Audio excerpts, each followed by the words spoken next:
soal soal UTS FRG tahun 2024. Kalau di kelas gue sempat, jadi kalau di kelas asis gue selalu bahas sebenarnya soal UTS, soal ujian ya setiap pekannya, setiap pertemuan. Tapi ya nggak apa-apa, karena mungkin ada beberapa di luar kelas gue, jadi gue bahas secara keseluruhan aja soal UTS-nya. Eh, ya silakan, di record nggak apa-apa. Oke. Nah, sebelum sebelum masuk sini, gue mau bilang bahwasanya apa gue nggak bisa keluar. Nah, bahwasanya soal UTS itu dari tahun ke tahun mirip banget, terutama tahun 2023 sama 2024. Dan soalnya relatif justru lebih gampang 2024 dibanding 2023, gitu ya. Jadi 2024 tuh yang ngambil anak BI 23 sama IEI 22, ya, terus sama lah ya anak 2023 yang ngambil anak berapa tuh BI 22 ya. Nah, itu jadi soalnya mirip-mirip. Contohnya aja, soal nomor satu, 2, dan 3 di tahun 2023 sama 2024 sama persis. Ya kan, ini 2024, ini yang 2000, sorry. Ini dari 2023 ya, soalnya tentang tambahan, mengambil tambahan atas utang dengan alasan inflasi, ya fatwa tentang pengenaan denda dan sanksi, pertukaran uang, terus sebagai alina, kalian bandingkan sama yang 2024 sama persis. Ya kan? Jadi ya gue sih berharap kalian seenggaknya bisa ngunci tiga soal ini. Jaga-jaga kalau misalnya soalnya keluar lagi di 2025 tahun ini gitu ya. Tapi kalau nggak keluar pun ya kurang lebih nggak akan jauh dari soal-soal ini. Terus di soal nomor 4, nah ini juga ini ya. Tahun 2024 tahun lalu soal nomor 4 tuh lu bayangkan ya. Soalnya ngelengkapin tabel. Dan ini menarik ya. Nanti kalian coba pastikan aja ke dosen masing-masing, tanyain sifat ujiannya apa. Karena 2 tahun terakhir sifat ujiannya open books gitu ya. Open books itu dalam arti boleh melihat catatan dengan catatan itu hard copy gitu ya. Ya, nggak boleh bawa laptop ya, harus hard copy. Jadi biasanya anak-anak pada ngeprint gitu ya, Hamin satu sebelum ujian, dia bawa tuh semua catatannya, baik itu buku, materi asis, materi kelas, dia bawa semuanya jadi bisa lihat. Teman-teman bayangkan, soal nomor 4, kan awalnya awal gue berpikir ketika ujiannya open books, ya mungkin soalnya akan lebih banyak studi kasus gitu ya. Jadi ya kalau studi kasus kan ya tetap membantu si open book, cuma ya nggak akan semudah itu juga karena yang diminta kan menganalisis gitu, mengidentifikasi segala macam.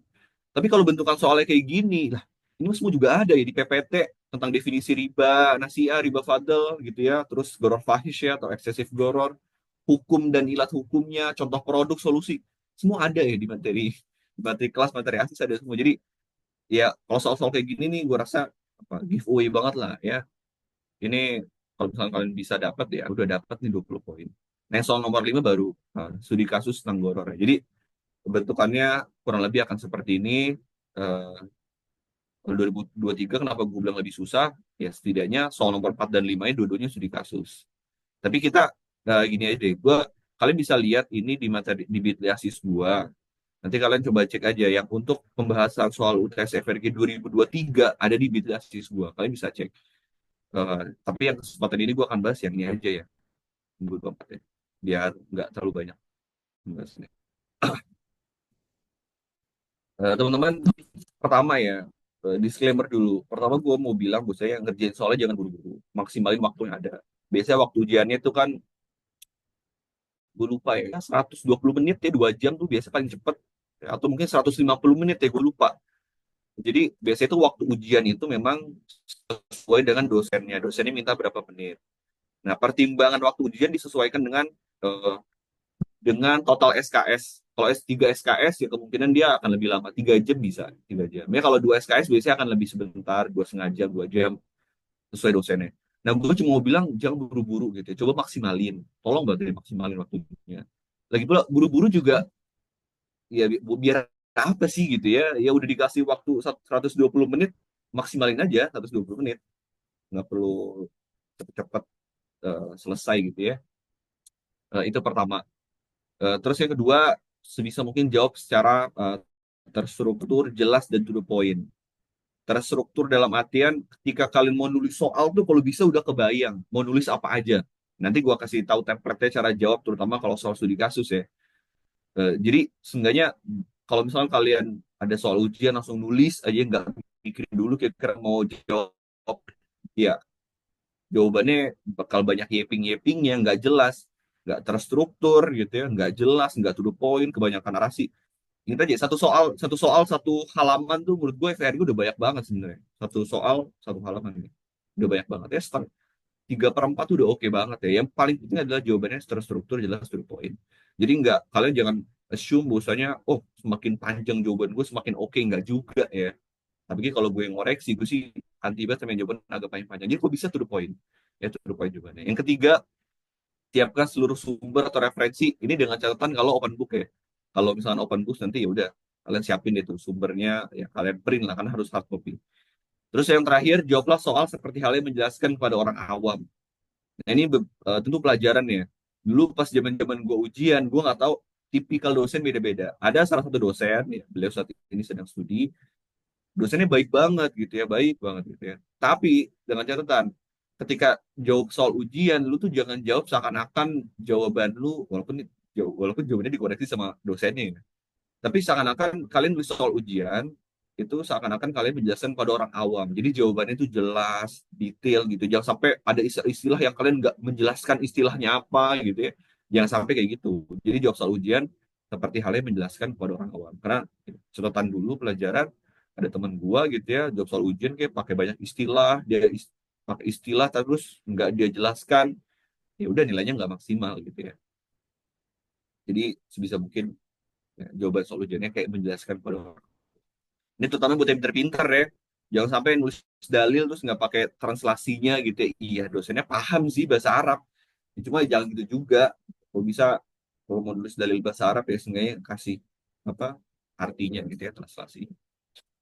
Nah ini cara jawabnya. Singkat aja sebenarnya. Pertama ada 3 tahap. Kalau dapat soal studi kasus, tahapan paling pertama adalah mendefinisikan kasusnya. Nanti soal nomor 5, coba kita lihat ya caranya gimana. Pertama mendefinisikan kasus. Jadi mendefinisikan kasus ini berusaha untuk kalian memahami dan menjelaskan kasusnya seperti apa. Karena di tiap-tiap kasus mungkin interpretasinya beda. Mungkin ya. Mungkin interpretasinya antara di sini ada siapa? Di sini ada Adam Alfarizi.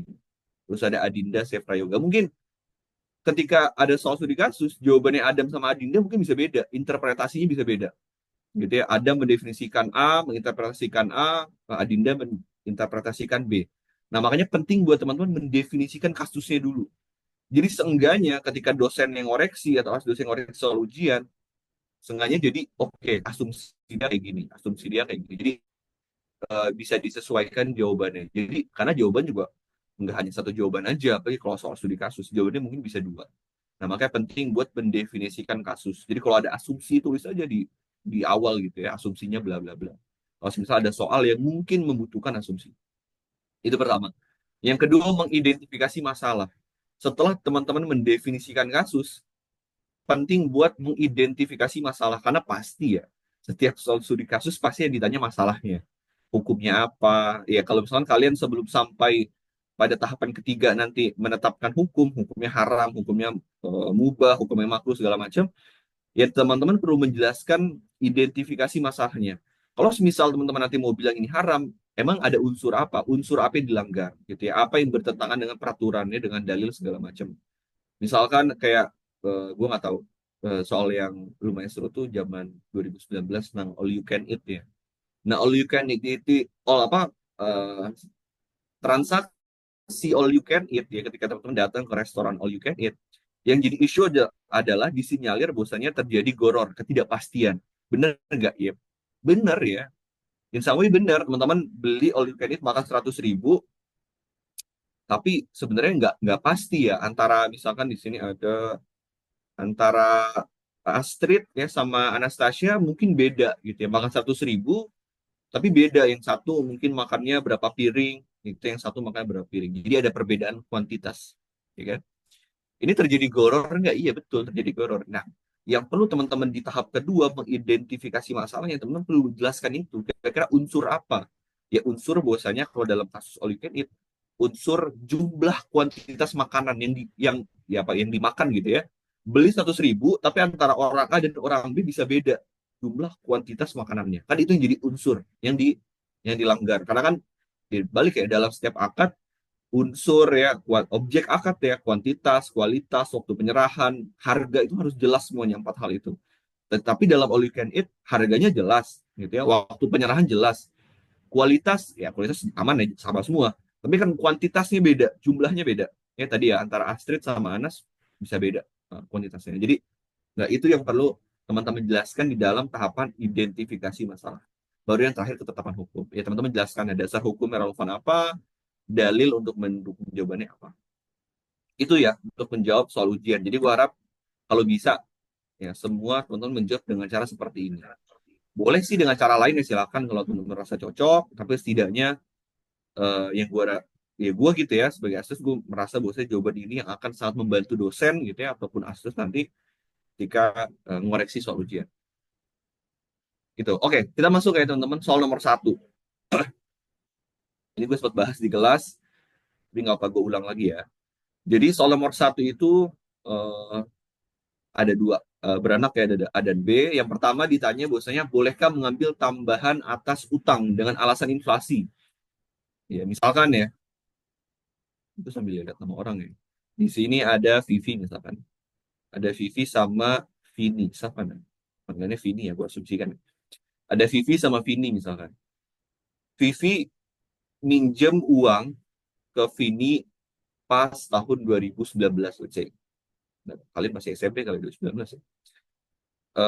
Minjem uang Vivi ke Vini senilai 10 juta pas 2019. Lalu 2024 ini Vini inget utangnya ke utangnya Vivi gitu ya. Terus ditagih gitu ya. Vi, lu bayar dong utang lu 10 juta. Kapan? Kemarin pas 2019 lu ngutang sama gua. Misalkan, utang 10 juta. Sekarang lu perlu bayar. Oke deh, nanti gua bayar. Tapi bayarnya nggak 10 juta ya, bayarnya lebih ya. Gue sesuaikan sama inflasi. Udah kalian terus Vini ceklah kalkulator ya inflasi gitu. Ada tuh ya inflation kalkulator, dicek lah. Oh, inflasinya dari 2019 ke 2024, inflasinya sekian persen. Let's say 10% ya.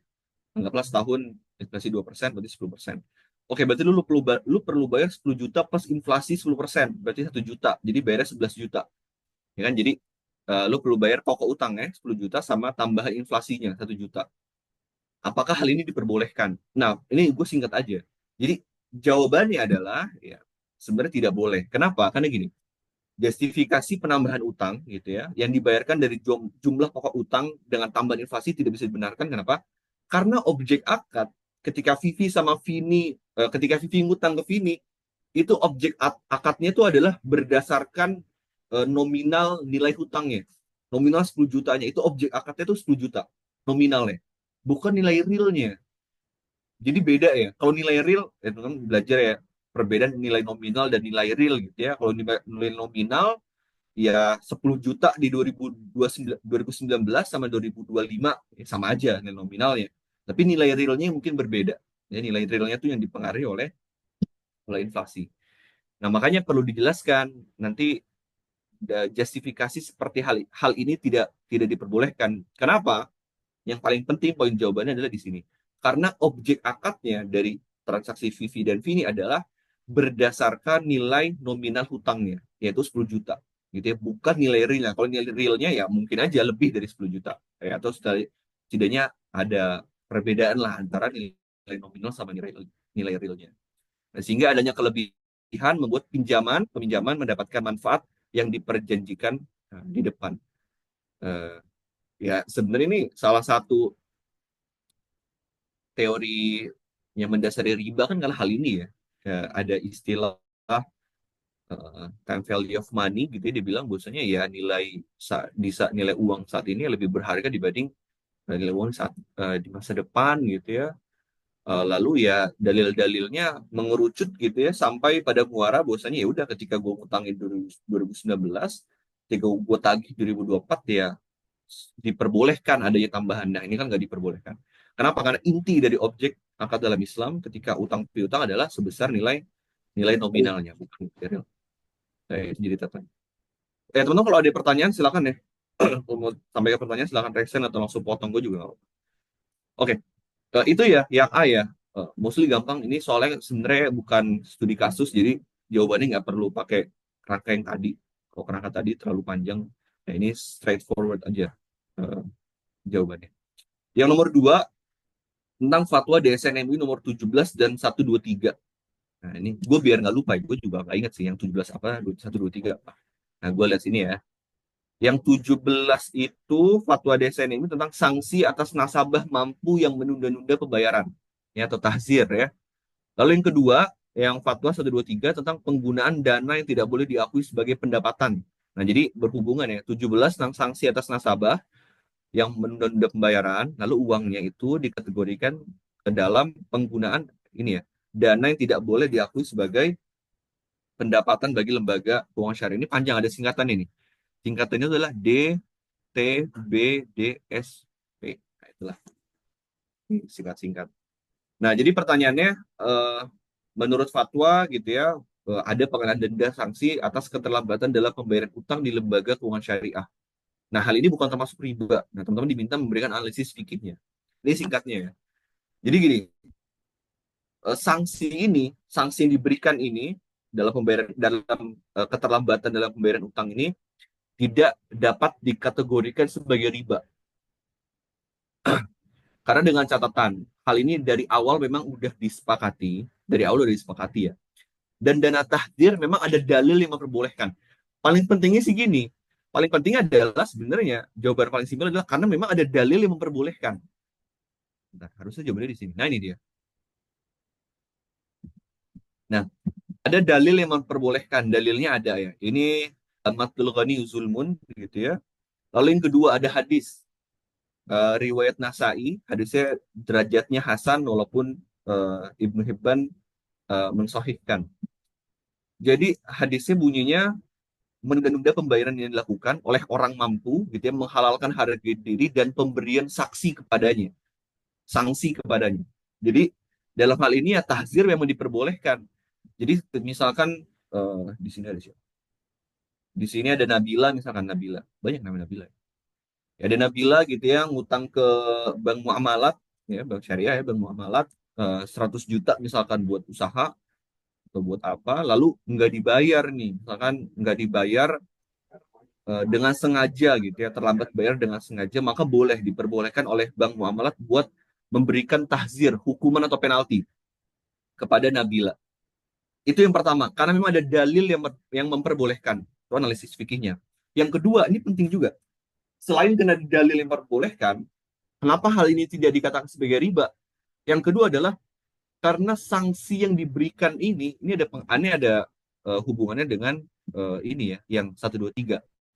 Sanksi yang diberikan ini ya itu tidak dapat diakui sebagai keuntungan, sebagai pendapatan oleh bank.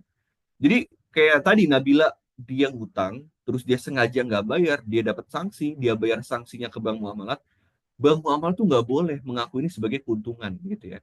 Dia tuh harus masuk ke dalam ini dana D, dana TBDSP tadi ya, dana yang tidak dapat diakui sebagai pendapatan dan harus disumbangkan kepada kegiatan sosial. Ini ada listnya nih, gue nggak ingat juga. Nah, ini listnya untuk penanggulangan korban bencana kayak kemarin ya, ada bencana banjir di Bekasi gitu ya, ini ya boleh pakai dana tahzir tadi. Sarana untuk lembaga pendidikan, masjid musola, fasilitas umum segala macam. Nah, beasiswa gitu ya, teman-teman mungkin yang punya dapat beasiswa dari BSI gitu ya, itu beberapa dari dana tahzir ini ya, atau dana TBDSP tadi dan seterusnya. Jadi secara logika, kalau misalkan ini dikatakan sebagai riba, riba itu ada keuntungan yang diperoleh oleh satu pihak dan kerugian oleh pihak lainnya. Betul ya? Ya jelas kalau riba gitu ya, ya udah ada satu pihak dirugikan, satu pihak diuntungkan. Kalau dalam case ini, sebenarnya kalau di secara logika, kerugian yang diterima oleh Nabila karena dia harus bayar sanksi itu pun karena kelalaian dia, kesalahan dia yang disengaja, karena dia sengaja tidak membayar utang. Jadi balik lagi ya, pengenaan takzir denda ini bertujuan untuk mewujudkan perilaku kreditur yang disiplin. Sorry, ini harusnya debitur ya. Perilaku debitur yang disiplin dan tidak berlena-lena ya atas hak utang. Ini gue benerin ya.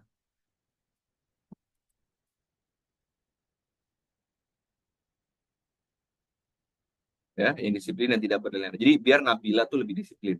Plus yang kedua yang nggak kalah penting adalah dengan adanya pengenaan denda ini, sebenarnya bank muamalat juga nggak dapat untung gitu kan. Toh uangnya juga nggak masuk ke kas mereka gitu ya. Uangnya itu harus mereka sumbangkan. Kalau di BSI namanya dana kebajikan ya. Gue nggak tahu di bank lain namanya apa. Nah, dana kebajikan ini harus disalurkan buat bikin masjid ya, buat korban bencana segala macam. Jadi ya kalau secara real ini nggak ada keuntungan buat banknya juga. Dana takzirnya tadi ini buat kemaslahatan umum, kemaslahatan sosial gitu ya.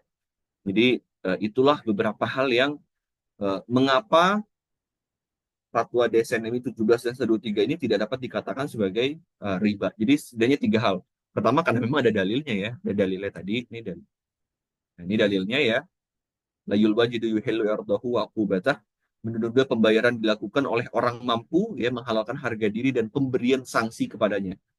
Yang pertama. Yang kedua, ya karena memang nggak ada pihak yang diuntungkan juga dari hal ini. Ya, karena bank tadi akan memasukkan dana sanksi tadi, dana keterlambatan tadi ke dalam dana, lupa kepanjangannya apa, pendekannya, dana TBDSP ya, dana yang tidak dapat diakui sebagai pendapatan. Nah, dia masuk dalam situ dan itu disalurkan ya untuk kemaslahatan umum dan kemaslahatan sosial. Yang ketiga, tujuan dari adanya TBDSP ini adalah untuk mewujudkan perilaku ya orang yang berutang yang disiplin ya, dan tidak berlena-lena atas akad utang yang dimiliki. Jadi tiga hal itu ya teman-teman ya, mengapa fatwa ini tidak termasuk dalam. Kita lanjut ya. BTW kalau ada yang chat di kolom chat kasih tahu gue nggak kelihatan nih panelnya gue hide. Yang kedua teman-teman, ini kurang lebih sama kayak soal tahun 2023 persis. Jadi ya ini simpel aja ya. Ketika menjelang Lebaran ada bisnis pertukaran uang baru. Bisnis pertukaran uang baru. Jadi pertukaran uang lusuh dan uang baru dengan ada selisih termasuk riba jenis apa? Simpel ya. Ini mah kayak bukan soal esai kayak isian singkat. Ya jelas sebenarnya riba fadl. Jelasin ya karena terdapat perbedaan nilai atau selisih antara uang yang dibayarkan dengan uang yang diterima. Nah, seyogianya uang yang diberikan dan uang yang ditukarkan harus bernilai sama karena sama dan sejenis ya. Kalau mau ya itu solusinya biar nggak termasuk ke dalam riba ya nilai uang harus sama. Misalkan nukerin uang 100.000 gitu ya. Nah, sini ada Dito nih, ada Dito sama Tita. Dito mau mudik, mudik ke Sumatera, nukerin uang ke Tita. Ya, misalnya mau nukerin uang 5 juta gitu ya buat THR ponakannya di Sumatera, di kampung. Nah, nilai 10 juta yang ditukarkan ke Tita, ya Dito juga harus membayarkan 10 juta. Nggak boleh ada lebihnya yang diberikan, nggak boleh ada selisih. Itu syaratnya kalau memang nggak mau terjadi riba al-fadl. Nah, kenapa? Ya karena rupiah ini termasuk ke dalam nilai mata uang, yang termasuk ke dalam ilat. Ingat ilat, ya, ilat itu hukum efektif. Hukum efektif riba. Kenapa sih beberapa transaksi masuk ke dalam riba?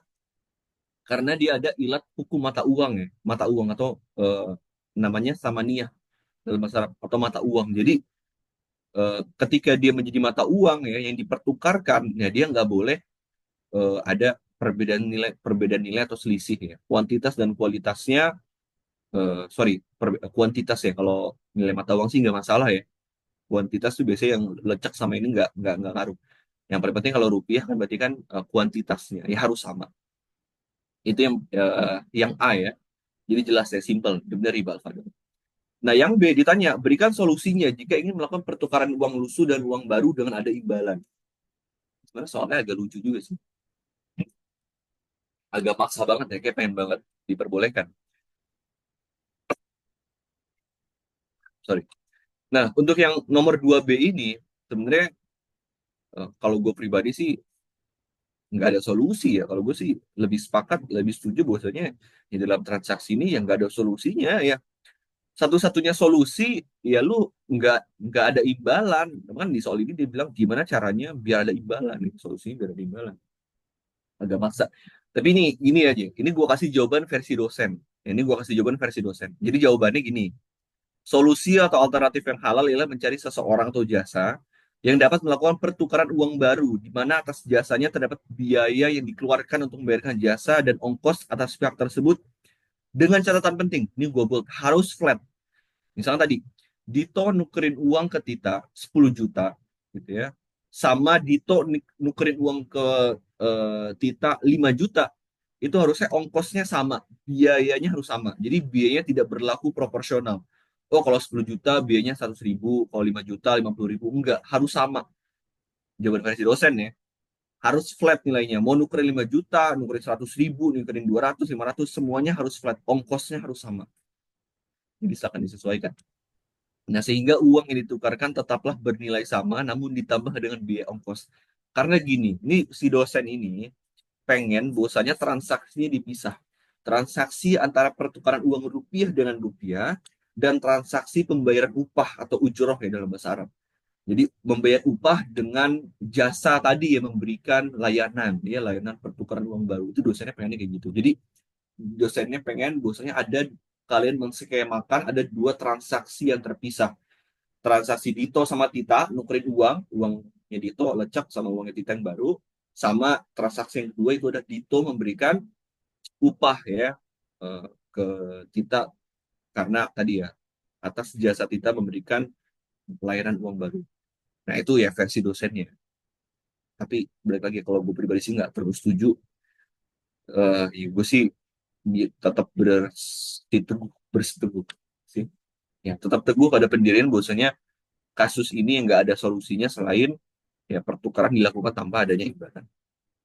Silakan ya, kalian mau jawab yang B juga harusnya sih aman-aman aja. Kita lanjut ya teman-teman ya. Soal nomor 3 juga sama persis, ini gampang banget ya. Soal nomor 3 tuh kurang lebih ke nomor 4. Kalau misalkan ujiannya open book, ya udah enak banget. Ya, kalian bisa lihat catatan, ini di PPT dosen ada, PPT Asdos ada, ya akan enak banget. Jadi di soal nomor 3 ini ditanya tentang jual beli Alina. Yang pertama kalian diminta untuk menggambarkan skema jual belinya. Buat teman-teman yang mungkin masih miss soal konsep dari Balina, gue cuma mau bilang satu kata kunci. Jadi ada satu kata kunci di bayi Alina yaitu adalah kamuflase. Jadi gini, inti dari bayi Alina itu adalah hukumnya haram. Ilatnya apa? Karena dia termasuk ke dalam riba. Ilatnya riba. Tapi kenapa dia disebut bayi gitu ya, jual beli? Kalau riba kan bukan jual beli ya. Maksudnya dalam arti udah riba, transaksi riba. Tidak termasuk dalam jual beli. Wa halallahul bai'a wa harramar riba. Jadi secara konsep beda tuh. Allah menghalalkan jual beli dan mengharamkan riba. Nah, tapi bayi alina ini sebenarnya riba, tapi dia disebut bayi karena ada kamuflasenya. Jadi hilah ribawiyah. Dia ngebuat, ngedesain transaksinya seakan-akan dia terjadi jual beli, padahal intinya riba. Intinya gitu ya. Jadi gue mau bilang kata kunci dari bayi alina adalah kamuflase. Ada satu dosen, gue lupa kan dosen ngajar di kelas apa. Ada dosen FRG yang kalau misalkan kalian masukin kata kamuflase ketika soal bayi Alina keluar, otomatis dapat nilai penuh 20. Kalau misalkan dengan catatan 5 soal. Dengan catatan 5 soal, kalian jawab soal bayi ini dengan kata kunci kamuflase, langsung poinnya 20. Jadi boleh nanti dimasukin kata kamuflase ya. Atau hilah ribawi ya. Jadi transaksinya misalkan, di sini ada siapa sih? Di sini ada Cemerlang ya, ada Caca. Sama Zahra. Zahra Hermalia. Kayak misalkan nih, misalkan Cemerlang, Cece misalkan transaksi sama Zahra. Transaksi, eh, di sini ada Cece nggak? Ada Cemerlang nggak? Lu mau transaksi apa, Cece? Sebut satu barang. Monitor, ada nggak nih anak nih? Iya, Kak. Eh, Sebut satu barang, Cece. Lu mau transaksi apa? Eh, Bebas. Misalnya contohnya tas atau mobil gitu contoh. Tas, tas ya? Oke. Oke, tas ya. Oke, Cece misalkan transaksi sama Zahra berupa tas. Ini misalnya si Cemerlang orang A ya, si Zahra orang B. Jadi konteksnya gini ya. Eh, Orang A ini adalah orang yang butuh uang. Jadi Cemerlang lagi butuh banget uang. Motifnya melakukan transaksi Bayi Alina karena Cemerlang butuh uang. Kayak lu butuh uang cepet nih, gitu ya. Butuh uang cepet.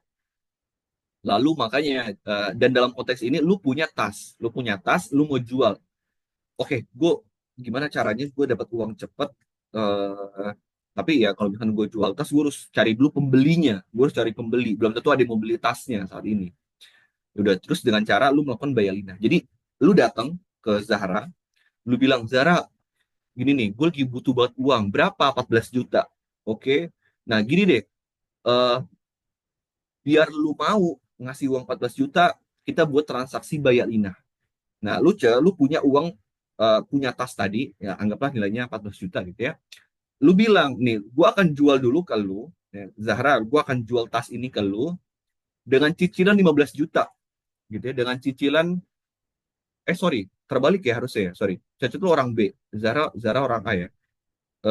Zahra menjual, sorry biar gua lupa ya. Pada perhatian kalau dia cash, yang kontan dapat 14 juta. Oke, orang A cicil 15 juta, cicil 15 juta, lalu kontan, dia akan ngasih uang beli kontan. Ntar gue menetapkan yang butuh uang yang mana ya. Sorry, kalau ini jadi ada dua skema ya, biar nggak bingung. Yang orang A dia beli, jual cicil ke orang B, lalu oke, berarti yang punya tas, sorry, yang punya tas Zahra ya, ralat ya. Jadi yang punya tas Zahra orang A, ya cemerlang orang B. Zahra bilang, udah nih gini aja, gue jual tas gue ke lu, cicil 15 juta gitu ya. Lu akan menyicil tas ini seharga 15 juta, ya berapa bulan ya, let's say 5 bulan, berarti tiap bulan bayar 3 juta. Oke, terus cemerlang bilang, tapi gue nggak butuh tasnya, gue butuh uangnya. Oke, lalu tasnya tadi baru dapat nih ya, dijual cicil 15 juta, lu jual lagi. Ya, lu jual balik ke Zahra. Zahra orang nggak ya? Lu jual balik kontan seharga 14 juta. Jadi kalau secara logika, salah satu pihak ya Zahra mendapatkan keuntungan karena dia mendapat kelebihan karena Zahra dia lu cemerlang lu beli tasnya 15 juta tapi lu ngejualnya 14 juta, ada selisih 1 juta yang dinikmati oleh Zahra. Tapi di sisi lain ya sebenarnya cemerlang juga karena motif dia kan biar dapat uang cepet ya, toh dia dapat uang eh, seharga 14 juta. Sorry, gue salah ya, karena harusnya orang A ini ya. Gue jadi lupa ya, orang harusnya yang dapat motif atau gimana ya. Yang lain boleh bantu ya, bentar.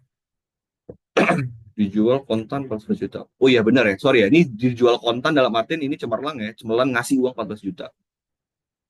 Bentar, kalau gitu harusnya cemerlang dapat ini punya motif. Hmm.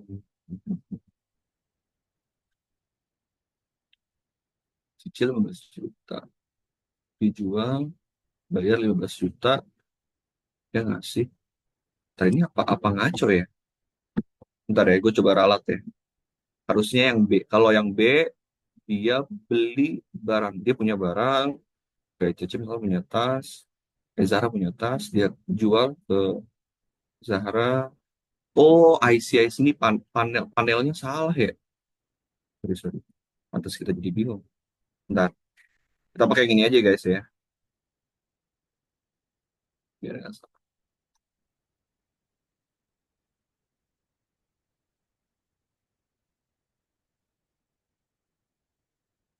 Oke, jadi yang benar harusnya gini ya. Ini gue biar mudah, gue kasih namanya aja langsung ya. Jadi jual kontan 14 juta. Bentar, harus kalau gini sesuai. Cemerlang jual kontan 14 juta. Sorry, ini harusnya cemerlang. Ini Zahra. Oke, nah ini benar ya. Tadi panahnya ngaco. Jadi Zahra orang yang A kiri gitu ya. Dia eh, akan jadi kalau kasusnya di sini berarti yang punya tas adalah menjual kontan 14 juta. Yang menjual tas adalah cemerlang gitu ya. Nah, menjual tas adalah cemerlang. Jadi oke, cemerlang punya tas. Oke, gua sorry Zahra yang punya tas. Oke, benar Zahra yang punya tas. Zahra jual ke cemerlang 14 juta cash ya. Jadi cemerlang dapat uang karena cemerlang cuma pengen dapat uang cash aja. Dia butuh uang cash buat cepet. Uang cash cepat. Dia dapat 14 juta, dia beli gitu ya kontak 20 juta lalu dijual lagi ya. Tasnya si Cemerlang jual lagi balik ke Zahra seharga 15 juta. Jadi dalam konteks ini gue ulangi lagi ya, gue ulangi lagi. Jadi dalam konteks ini Zahra diuntungkan karena dia dapat kelebihan uang 1 juta ya karena dia beli 14, dia ngejual kontan 14 juta. Iya, dia ngejual tasnya gitu ya 14 juta, tapi dia eh, si Cemerlang beli tasnya 14 juta, tapi dia jual lagi 15 juta. Gue jadi bingung, sorry. Gue ada salah nggak sih? Kontan 14 juta.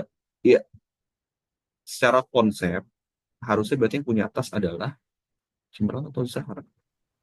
Cemerlang beli, Cemerlang harusnya jual tasnya 14 juta. Dia jual beli lagi. Pada praktiknya satu pihak mendapatkan ekstrim. Bang, boleh Hmm, ini nggak? Val, Ini coba Val, bener bantu nggak gua sih? Val. Soalnya kan cemerlang kan dalam konteks ini kan berarti perlu uang kan? Betul, iya. Konteksnya Tapi tadi ya, tapi kita sepakati Zahra, Cemerlang butuh uang. iya, Hmm, Zahra ini mau ngasih uang tersebut, tapi dengan syarat eh yaitu apa namanya, ada lebih. tasnya Cemerlang jual tas, tapi nanti dibeli kembali oleh Cemerlang dengan mencil 15 juta agar Zahra ini mendapatkan keuntungan gitu. Oke, Ya nggak, Bang? iya, betul betul. Enggak, jadi tadi yang gua ketukar adalah sebenarnya barang awalnya punya siapa gitu. Anggap tas awal berarti harusnya punya siapa? Zahra atau Cemerlang? Kan jadi Cemerlang urutannya itu dia, kan ya oke, suaranya kan tasnya Cemerlang perlu bener ya. uang. Tasnya Iya, berarti iya. punya Cemerlang ya. Oke. Jadi Cemerlang punya tas, dia jual ke Zahra, bener ya? Dia jual ke Zahra 14 juta, betul nggak ya? Kan dia dapat uang 14 juta, lalu dia akan beli lagi 15 juta. Bener nggak? Bener ya? Benar-benar. Oke, thank you Val. Jadi gitu ya teman-teman ya. Jadi tasnya punya Cemerlang. Tadi makanya gue nanya Cemerlang dia pengen jual tas. Oke, tasnya punya Cemerlang gitu ya. Cemerlang jual tasnya seharga 14 juta. Jadi paling mudahnya adalah pertama kalian tetapkan aja dulu siapa pihak yang butuh uang. Kalau yang butuh uang pasti dia dirugikan. Yang butuh uang berarti kan yang dia menjual kontan. Nah, dia dirugikan karena dia harus bayar cicilan lebih dari harga kontannya, harga cashnya tadi. Jadi dalam hal ini berarti benar ya. Jadi Cemerlang yang punya uang, sorry yang punya tas, dia jual seharga 14 juta lebih kecil, tapi dia akan beli lagi seharga 15 juta. Ini panah-panahnya bikin bingung ya. Ini perputaran panahnya perputaran uang atau barang ya. Anggaplah ini perputaran uangnya ya guys ya. Ya kalau perputaran barang ya balikin aja panahnya. Kalau bisa sih buat dua panah aja biar nggak bingung. Jadi ada panah untuk perputaran barang, ada panah untuk perputaran uang. Oke, eh ya ini substansinya. Yang B itu ditanya apa saja larangan syariat yang dilanggar dalam jual beli tadi. Jadi dari Cemerlang sama Zahra tadi yang pertama dilanggar adalah karena substansinya adalah utang piutang. Sebenarnya Cemerlang cuma mau butuh uang aja kan 14 juta sebenarnya nggak perlu pakai praktik jual beli ini, pakai praktik kamuflase gitu ya dibungkus dengan jual beli ini. Sebenarnya solusinya Zahra kasih aja udah bantu 14 juta gitu ya, nanti balikin lagi. Eh, Cemerlang akan balikin 14 juta. Sebenarnya bisa. Tapi kan dia pengen gimana caranya biar ada Zahra dapat untung gitu ya. Di sisi lain ya Cemerlang akan rugi. Nah, jadi pada intinya adalah substansinya adalah utang piutang, ada kamuflase di dalamnya, atau kita mengenalnya dalam istilah bahasa Arab adalah hilah ribawiyah. Substansi kedua praktik tersebut adalah pinjaman berbunga ya atau yang tadi ya eh, transaksi riba tadi. Tapi dia bungkus dengan praktik jual beli. Ini melanggar apa? Jual beli ini gitu ya, melanggar ketentuan kaidah fikih. Dia tentu dalil-dalil riba ya ini udah jelas ya melanggar. Tapi gue menambahkan aja ada kaidah fikih yang dilanggar dalam hal ini yaitu adalah al-ibratu fil uqudil maqasid wal ma'ani la bil alfazi wal mabadi. Jadi saya ibroh gitu ya, orientasi. Ketika kita menilai suatu akad gitu ya, itu tuh kita harus menilai pada makosid, pada tujuan wal ma'ani dan pada maknanya. Jadi pada substansinya. Ya, intinya pada substansinya. La bil alfazi wal mabani, bukan pada lafaz dan bentuknya. Jadi bukan pada apa? Formalitasnya, form, bukan pada bentuknya. Jadi ketika kita menilai suatu akad transaksi yang terjadi pada Cemerlang dan Zahra tadi, kita tuh harus menilai pada substansinya. Ya substansinya sebenarnya ya ini utang piutang. Sebenarnya Cemerlang cuma mau butuh uang aja, toh barangnya, tasnya tadi nggak berputar gitu ya. Cemerlang jual tasnya ke Zahra, terus mutar lagi, balik lagi ke dia. Dia harus bayar cicilan 15 juta. Ya, intinya sama aja kayak barangnya tuh tidak terjadi pertukaran kepemilikan. Ya barangnya cuma muter aja, nggak berubah, nggak berpindah kepemilikan. Jadi dalam hal ini kaidah fikih ini dilanggar. Kaidahnya itu ya kita menilai suatu akad pada substansinya. Sedangkan bai al-inah tadi ini melihat pada lafaznya, pada bentuknya. Oke lah bentuknya oke kok ada transaksi jual beli. Padahal substansinya dia terjadi utang piutang. Jadi hal itu ya yang dilanggar dalam hal ini. Aman ya teman-teman ya. Oke, yang ketiga ditanya jika ada transaksi jual beli alina, berikan solusinya. Yang pertama gitu ya yang paling penting sih yang nggak perlu ada kelebihan transaksi ya. Maksudnya nggak perlu ada kelebihan nominal yang jadi masalah kan adalah kelebihan nominal tadi. Nah, tadi contoh 14 sampai 15 juta. Nah, jadi pembeli pertama ya solusinya tidak menjual barang tersebut dengan harga lebih kecil dari harga belinya. Ya kan kepada penjual pertama baik secara langsung ataupun melalui perantara. Jadi ya nilai nominalnya nggak boleh ada selisih. Ya karena balik lagi ini sebenarnya nggak termasuk ke dalam menjual beli karena nggak ada perpindahan kepemilikan. Ya, yang kedua harus ada delivery and acceptance, obet ya transaksi apa secara langsung gitu ya selesai transaksinya. Jadi delivery and acceptance harus dilakukan secara benar ya baik secara fisik maupun secara legal. Kalau teman-teman perhatikan yang jadi isu dalam bayal ini adalah kita ngasih tadi ya cemerlang jual barangnya, jual tasnya ke Zahra, terus Zahra balikin jual balik gitu ya. Bayangkan ketika cemerlang jual pertama kali gitu ya, kalau misalnya dalam konteks hal ini ketika dia jual pertama kali ke Zahra gitu ya 14 juta lalu dibalikan lagi secara cicil itu tidak terjadi perpindahan kepemilikan gitu ya perpindahan kepemilikan hanya terjadi secara kamuflase aja ya toh pada akhirnya kan gitu kita bicara pada akhirnya karena bayarnya kan sepaket nih bukan hanya transaksi yang jual pertama tapi ya, balik lagi yang enggak tasnya nggak berpindah kepemilikan ya tasnya ujung-ujungnya balik lagi akan balik ke Cemerlang. Nah, tapi di sisi lain ya Cemerlang rugi 1 juta karena dia harus bayar uang cicilan yang lebih besar 1 juta dibandingkan uang cash yang dia bayarkan pertama kali. Itu ya. Lalu yang ketiga, nah ini sebenarnya konteksnya harusnya pada tawarruk, tapi nggak apa ini gue masukin. Jadi isu dari tawarruk munazom, nanti teman-teman coba baca ya. Ini nggak keluar di soal ujian tahun lalu sebenarnya. Karena tahun lalu cuma bahas bayi Alina. Nah, kalau nomor 3 ini konteksnya pada tawarruk, dia isu dari tawarruk adalah dia mengaitkan pembelian komoditas secara tangguh dengan akad penjualan secara tunai. Nah, jadi solusinya bisa pakai akad hawalah bil ujroh, pakai MMQ, ada istilahnya ya. Musyarakah mutanaqisah, pakai IBT, ijarah mutai tamlik ya. Tapi ini kalian nggak masukin, nggak apa-apa lah. Ini konteksnya pada tawarruk, uh, tawarruk munazzam. Jadi mirip-mirip kayak bayi Alina, tapi dia bedanya dia ada tiga pihak. Ada 3 pihak. Tapi ujung-ujungnya balik lagi, uang uh, nggak terjadi perpindahan tidak terjadi perpindahan kepemilikan ya barang komoditas. Ya karena isunya adalah biasanya terjadi pada bank, ya satu bank ini hanya motifnya sama kayak Cemerlang. Misalnya tadi motifnya cuma butuh uang cepat aja. Toh dia rugi nggak apa-apa, nggak jadi isu. Cuma butuh uang cepat. Itu soal nomor 3 ya teman-teman ya. Belina semoga aman. Nomor 4, nah tadi ya ini mostly gampang. Gua nggak akan jelaskan secara detail karena ini benar-benar cuma ngelengkapin tabel doang. Kalau open book mah harusnya aman. Oke, jadi di sini ada empat empat kolom yang perlu diisi, ada definisi, hukum dan ilatnya, contoh produk sama solusi atas keharaman. Kita masuk ke riba nasi'ah ya, definisi riba nasi'ah terjadi akibat penundaan pembayaran ya dalam transaksi utang piutang. Misalkan ya pinjam 10 juta tapi karena ada persyaratan gitu ya, persyaratan gua akan cicil 3 bulan lalu dilebihkan ya, misalnya harus bayar 12 juta. Itu terjadi dalam utang piutang. Jadi karena ada transaksi yang tidak terjadi secara langsung gitu ya, dia ada penundaan pembayaran, maka ada selisih yang harus dibayarkan akibat penundaan pembayaran. Ini beda sama sanksi ya. Kalau riba nasi'ah dia benar-benar pertukaran antar barang gitu ya, tapi ada kelebihan yang perlu dibayarkan seiring berjalannya waktu. Ada tempo yang dibayar.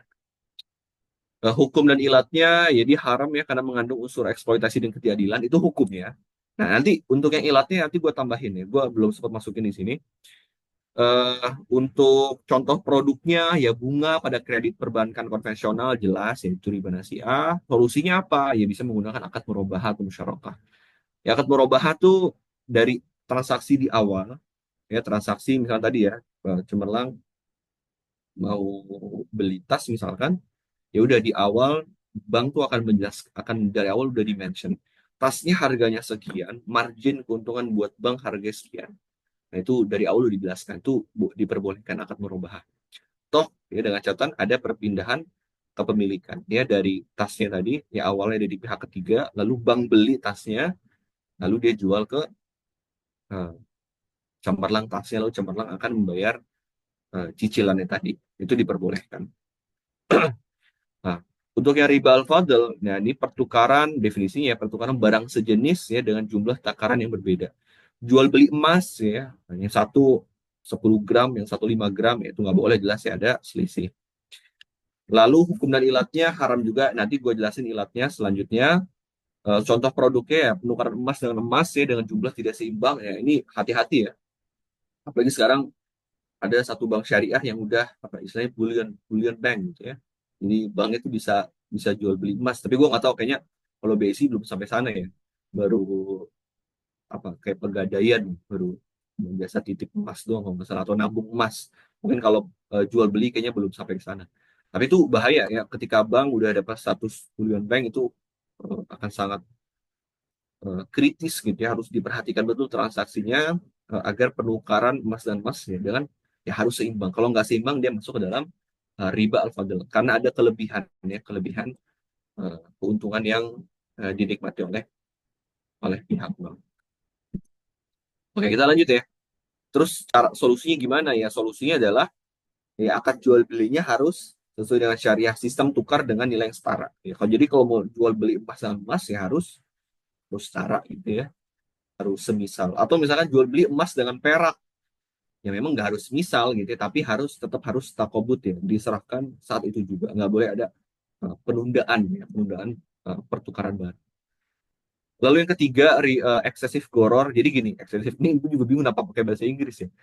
Mungkin biar lebih ini soalnya nanti nyambung sama anak KKI ya istilah eksesif goror tuh ada goror yang berlebihan. Nah jadi goror itu ada dua gitu ya ada goror fahish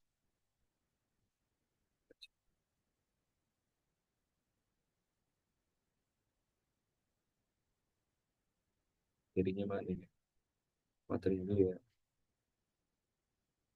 ada nggak di sini. Nah, ini dia. Ada goror berat ya atau goror fahish sama goror ringan ya, goror yang yasir. Intinya membedakan apa? Kalau gue sih selalu bilang bahwasanya goror ringan itu, goror yang yasir ini goror yang masih diperbolehkan.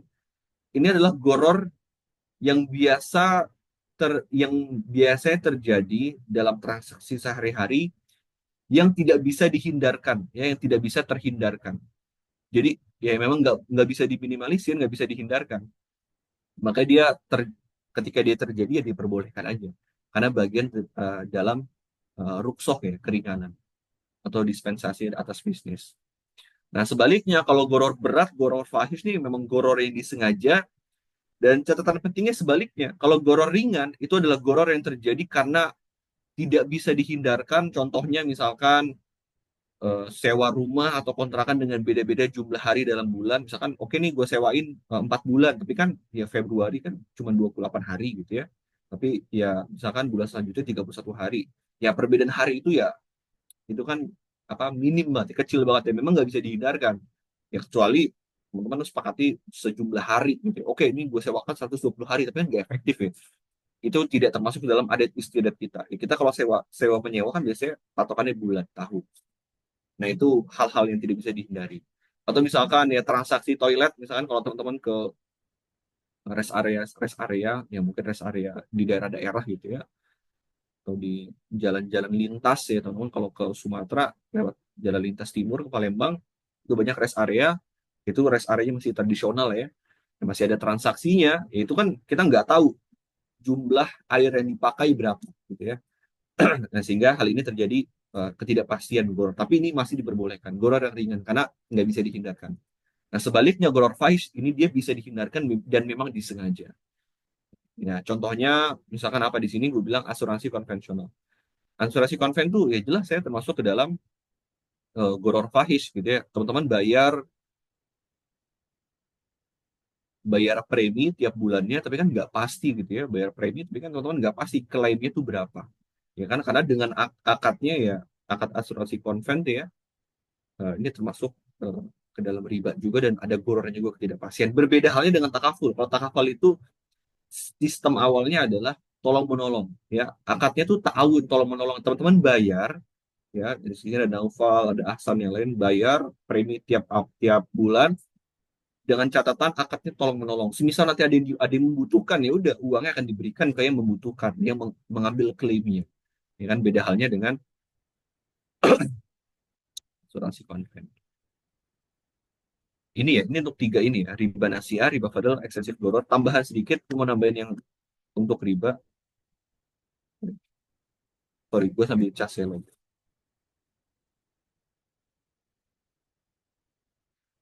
Nah, untuk yang riba, nah, gue mau mention yang masalah ilatnya. Jadi, yang paling penting ada dua. Kenapa sih dia masuk ke dalam riba? Nah, simpulannya gini. Setiap transaksi dia masuk ke dalam riba, ilatnya, sebab efektifnya, sebab hukum efektif ada dua. Pertama, ilatnya jadi semata uang. Karena dia termasuk ke dalam samaniyah, ya, keberadaannya sebagai mata uang, ini jelas. Lu kalau mata uang nggak boleh ada nukerin rupiah sama rupiah yang nggak boleh. Pertama, boleh nukerin uang sama uang dengan catatan dua hal ya. Harus semisal ya, harus tamastul, semisal dan takobut. Transaksi terjadi secara langsung, ya kan? Nah, kalau yang kedua, ilatnya jenis makanan ya, adalah to'am. Ya, jadi setiap jenis makanan walaupun bukan makanan pokok gitu ya. Nah, ini juga harus semisal kalau misalkan dia nggak semisal dia harus takobut. Nah, ini yang terjadi. Jadi takarannya perlu disesuaikan. Ini dulu ya terjadi saat sistem barter, mungkin nggak terlalu relevan sekarang. Kalau kita mungkin di jenis mata uang atau taman ini. Itu ilatnya ya, sebab hukum efektif. Jadi kalian di soal ujian kalau keluar kalian boleh tambahkan ya. Ilat hukumnya apa ya? Karena transaksi-transaksi riba nasiah ini, ya utang piutang, tukaran barang, mata uang, ini masuk ke dalam ilat samaniyah gitu ya, atau jenis mata uang atau alat mata uang yang dipertukarkan. Jadi nggak boleh ada keuntungan yang diperoleh dari pertukaran dua mata uang. Itu ya teman-teman ya. Untuk terakhir teman-teman soal nomor 5 ini gampang aja nih. Nanti kalian baca kasusnya. Intinya adalah tentang platform e-commerce ya, jual beli online. Dia bilang, oh ada beberapa ketidakpastian, ada goror. Misalkan gorornya itu di sini dia bilang ada barangnya tidak sesuai, ada refund, pembatalan sepihak, barang nggak sampai ya, beberapa hal tadi lah, beberapa hal tidak pastian yang biasanya terjadi dalam uh, e-commerce.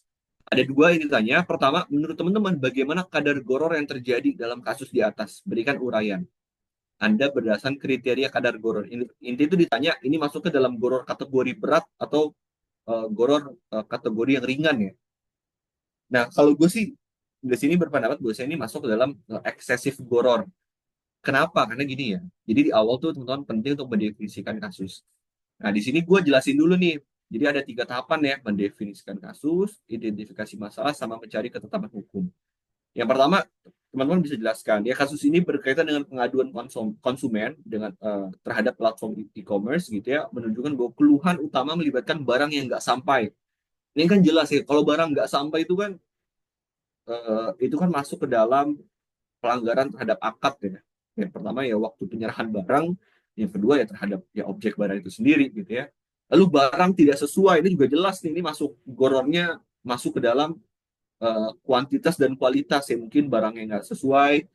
Kayak kemarin gue beli kurma gitu ya, beli di Tokopedia, gue beli berapa kilo, ternyata sampai misalkan nggak sesuai, atau mungkin beli di toko lain tapi kurmanya tuh yang bawah-bawah itu udah pada rusak gitu ya, jadi barangnya nggak sesuai. Nah, jadi beberapa hal tadi kan ada unsur ketidakpastian. Ya, unsur goror yang memang kalau di sini kita bisa bilang ya gorornya berlebihan, eksesif goror. Lalu refund dan pembatalan sepihak ini masuk dalam transaksi yang memang ini tentu merugikan konsumen. Pertanyaannya, teman-teman bisa balikan. Pertanyaannya adalah ini, mudahnya ketika teman-teman mau mengkategorikan transaksi ini masuk ke dalam goror yang ringan atau goror yang berat, teman-teman kasih satu pertanyaan. Pertanyaan adalah, apakah hal ini bisa dihindari? Kalau hal ini tidak bisa dihindari, maka dia masuk ke dalam goror yang ringan. Oke, boleh. Tapi kalau hal ini bisa dihindari, gitu ya, maka dia masuk ke dalam goror yang berat. Pertanyaannya, barang nggak sampai, bisa dihindari nggak? Ya bisa aja, gitu ya. Kan nggak mungkin semua barang yang nggak sampai ya. Bisa dihindari dengan cara atau mencari kurir yang trusted, ya, JNE, JNT, ataupun itu. Ya, atau barang tidak sesuai, ini kan jelas ya, bisa dipastikan gitu ya, dari hal pengiriman, udah dipastikan sebelum dikirim belum, bukti fotonya, barangnya udah sesuai atau belum. Atau refund, kalau refund ini kan harus sesuai, ini sebenarnya masuknya dalam penipuan. Kalau teman-teman nggak bisa refund itu kan jadi isu, jadi masalah. Oh, barangnya udah diterima nggak sesuai tapi nggak bisa refund, nah ini isu. Lalu yang ketiga, yang keempat, pembatalan sepihak. Ini juga jelas ya, harus disepakati bahwasanya kalau misalkan membatalkan ya harus persetujuan dua pihak gitu ya, dari pihak penjual sama pembeli. Dan dalam hal ini ya e-commerce ya yang menjadi penengah. Nah, jadi beberapa hal ini yang bisa teman-teman lakukan. Jadi udah ketika jawabannya, oh bener bang, ternyata hal ini sebenarnya bisa dihindari, ya kan? Maka dia masuk ke dalam transaksi goror yang berat, eksesif goror. Nah, teman-teman baru yang kedua, mengidentifikasi masalah. Di sini gue masukin tiga. Pertama, ketidakpastian dalam pengiriman, barang nggak sampai, gitu ya. Ketidakpastian dalam pengiriman barang. Yang kedua, ketidakpastian dalam kualitas, ya, barang tidak sesuai. Atau kuantitas mungkin ya, kalau misalkan belinya sekilo tapi sampai cuma 800 gram misalkan. Lalu yang ketiga, ketidakpastian dalam hak konsumen, ya, pembatalan sepihak dan refund yang nggak jelas. Jadi ketidakpastian dalam tiga hal ini yang masuk ke dalam unsur goror atau masalah yang terjadi dalam goror fahish ya, atau goror yang berlebihan. Nah, udah baru, nah, makanya ketidakpastian ini menimbulkan hal ini sehingga hukumnya menjadi tidak sah. Dan baru terakhir, teman-teman mencari ketetapan hukum. Ya, kalian mention aja dalilnya, ya Rasulullah melarang jual beli yang mengandung goror di dalamnya, atau ada dalil lain, la dororo wala diror, ya tidak boleh membahayakan diri sendiri, atau tidak boleh merugikan diri sendiri dan orang lain. Jadi kalian bisa masukin beberapa hal ini. Simpel aja untuk dalil. Yang paling penting di mendefinisikan kasus, terlebih di identifikasi masalah. Nah, untuk yang B-nya ditanya solusinya apa. Jadi, ya kan apa saja hal-hal yang dapat dilakukan untuk menghilangkan atau mengurangi goror tersebut. Ya, di sini pertama meningkatkan, ya ini ada beberapa pendapat para ulama ya, yang meningkatkan transparansi untuk terutama ulama kontemporer. Ini pendapatnya Syekh Wahbah Zuhail, dia bilang harus ada peningkatan transparansi. Platform e-commerce harus menyediakan informasi jelas ya mengenai produk, penjual dan kebijakan. Nah, makanya misalkan harus ada persyaratan dalam deskripsi produk itu harus sesuai, harus jelas, gitu ya. Setiap barang ya deskripsi produknya juga harus berbeda, ya sesuai dengan deskripsi barangnya kira-kira sama atau berbeda. Lalu yang kedua, mekanisme escrow atau rekening bersama. Sorry, gue lupa nih pendapatnya siapa ya. Kalau nggak salah pendapatnya Syekh Taqi Usmani. Beliau uh, ulama kontemporer juga ya, asal Pakistan, lama di Inggris. Dia bilang jadi caranya misalkan untuk pengembalian, masalah pengembalian transaksi, jadi uang konsumen itu disimpan pihak ketiga dulu. Jadi ketika teman-teman transaksi itu kan uangnya teman-teman bayarkan ke Tokopedia. Dan itu ada rekening bersama. Jadi Tokopedia simpan dulu barangnya sampai transaksinya selesai.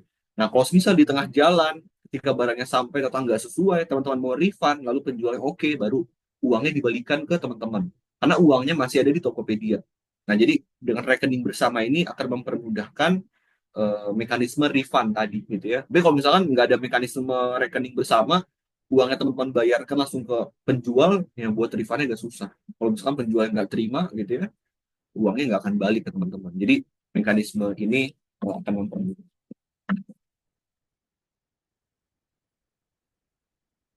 Itu pendapatnya Syekh Taqi Usmani. Nah, yang ketiga, pengawasan dan regulasi yang lebih ketat.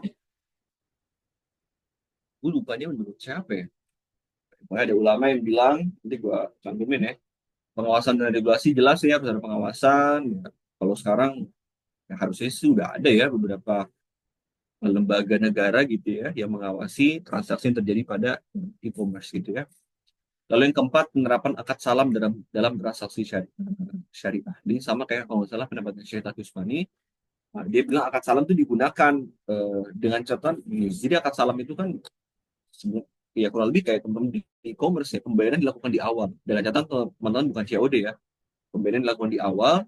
Nah, tetapi barang harus sudah jelas spesifikasinya dan wajib dikirim dalam waktu yang ditentukan. Nah, jadi nggak boleh tuh kan, itu kadang jadi isu juga ya, keterlambatan pengiriman barang.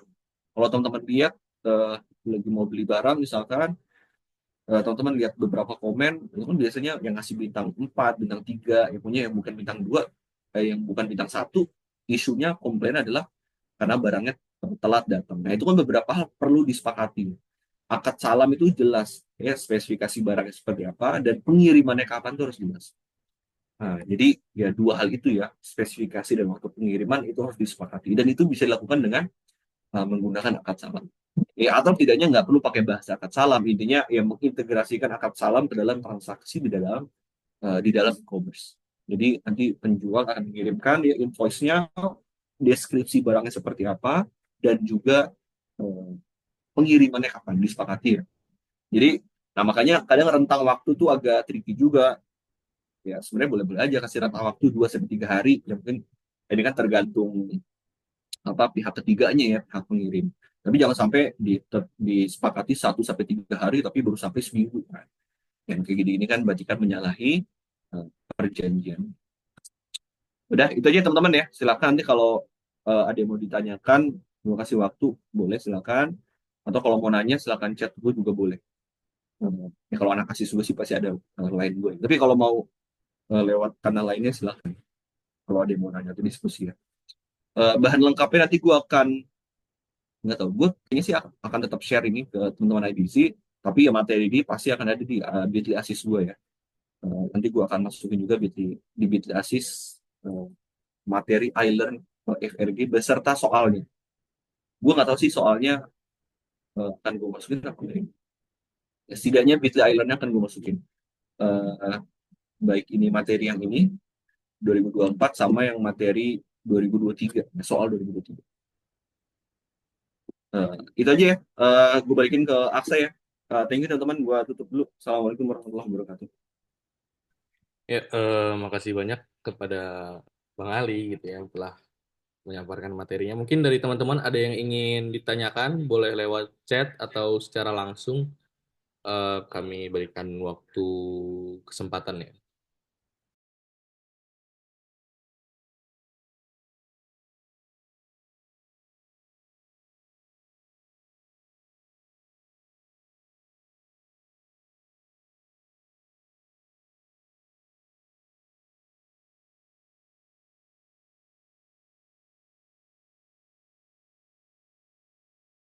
Bang Ali, izin bertanya.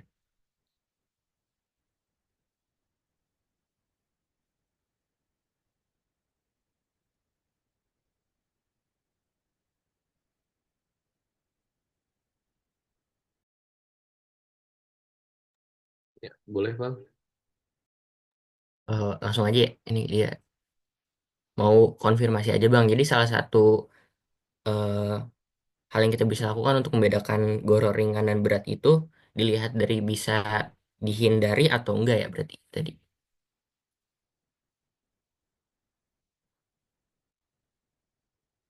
Sorry, audio gue masih gue matiin nih. Oke, boleh Val gimana Val? Boleh diulang Tadi nggak berarti sekali lagi? salah satu cara kita bisa melihat suatu goro itu ringan atau berat itu bisa dihindari atau enggak ya berarti. Betul ya. Gue selalu betul betul Pak. Jadi sampaikan aja pertanyaan, misalnya apakah hal ini bisa dihindari atau tidak. Karena itu cara paling mudah mengkategorikan goro ringan sama goro beratnya. Kalau dia bisa dihindari, masuknya ke berarti kan artinya nggak ada excuse ya, nggak ada alasan buat lu melakukan hal itu. Berarti dia masuk ke dalam goro yang berat, ansar tentunya besar. Tapi kalau hal ini tidak bisa dihindari, ya kan? Berarti dia masuk ke dalam goro yang ringan dan itu diperbolehkan. Gitu ya, Val. Oke, syukron Bang. Yuk, apa? Ada lagi teman-teman yang mau nanya? Oh iya. Oh oh Dari iya. teman-teman mungkin ada yang Kalau ingin bertanya.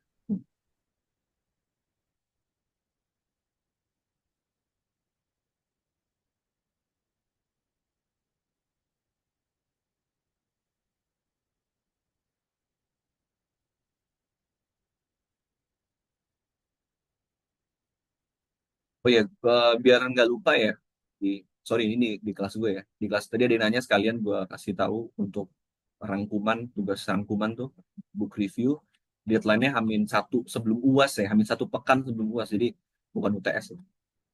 Sih, sih.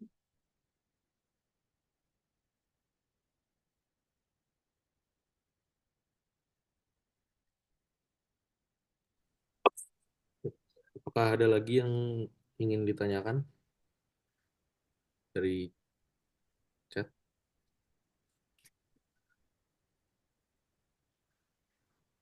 Ya, baik. Jika memang tidak ada, mungkin kita cukupkan ya Bang Ali ya.